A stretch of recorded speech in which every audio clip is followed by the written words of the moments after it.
சங்கத்தில் இருக்கிற இல்லைங்களா, நான் கூட்டியும் கூப்பிட்டு கேட்டு தான் ஜாயின் பண்ணேன். நான் அந்த சங்கத்தில் இருக்கிறேன்னா அதுலேயும் பயணிப்பேன் இதுலேயும் பயணிப்பேன் கேட்டு தான் சொன்னேன். இப்போ அவர் வந்து குற்றச்சாட்டு வைக்கிறாரு. அதாவது மாநில தலைவர் வந்து நான் ஒரு ஸ்டேட்டஸ் வச்சுருந்தேன், ஒரு வாழ்த்தி ஒரு பிறந்தநாள் ஒரு அன்னைக்கு வாழ்த்து ஸ்டேட்டஸ் வச்சுருந்தேன். க்ளோஸாக பழகுவோம், நான் போனாலும் பழகுவேன், அவர் வந்தாலும் நான் போய் நேரில் பார்ப்பேன். வேலையை விட்டுட்டு கூட போய் எல்லா விஷயத்தையும் பக்கத்தில் வந்து பண்ணுவேன். அவர் எதனால வெளியெடுத்தாங்கன்னா, அவர் வந்து செய்தி தொடர்பாளராக இருந்தார். அதாவது நம்பியூர் முருகேசன் வரும் அவர் பேர். எதனால கேட்கறேன்னா, ஈரோடு சரவணன் தானே? ஈரோடு சரவணன் தான். சரி, சுருக்கமாக மேட்டர் பிடிக்கும்னா அவர் என்ன கேட்குறாருன்னா, எத்தனை சங்கத்தில் இருந்தால் நீங்கள் இதில் ஜாயின் பண்ணுவீங்க அப்படிங்கிறாரு.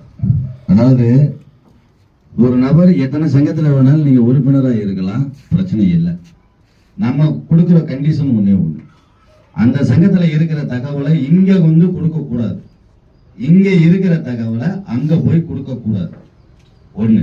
ரெண்டாவது, இன்னொரு சங்கத்தில் பொறுப்பில் இருக்கிறவரு இந்த சங்கத்தில் உறுப்பினராக இருக்கலாம், இங்கேயும் பொறுப்பு கிடைக்காது. ஒன்று பொறுப்பு இருந்தால் அங்கே இருக்கிற பொறுப்பை விட்டுட்டு வரணும், இல்லை இங்கே பொறுப்பு கிடைக்காது, உறுப்பினராக இருக்கலாம். இது கண்டிஷன். அதே மாதிரி கட்சியில பொறுப்பு, அதாவது கட்சி, ஜாதி, மதம், இது மூணுலயும் பொறுப்புல இருக்கிற நபர்களுக்கு நம்ம சங்கத்துல பொறுப்பு கிடைக்காது. உறுப்பினர் அடிப்படை கிடைக்கும், ஆனா பொறுப்புன்றது கிடைக்காது. இப்ப நான் ஒரு கட்சியில இருக்கேன், அந்த கட்சியில நான் இன்னும் பொறுப்புல இருக்கேன் அப்படின்னா அவங்களுக்கு நம்ம சங்கத்துல பொறுப்பு கிடையாது. இப்ப நான் மதம் சார்ந்ததுல அதுல இந்த பொறுப்புல இருக்கேன் அப்படின்னா அவங்களுக்கு நம்ம கிட்ட பொறுப்பு கிடையாது. இது நம்மளுடைய கொள்கையா வச்சிருக்கோம்.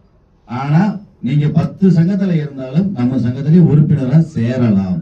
ஒரே ஒரு கண்டிஷன், அங்க இருக்கிற தகவலை இங்க கொண்டு வரக்கூடாது, இங்க இருக்கிற தகவலை அங்க கொண்டு போகக்கூடாது.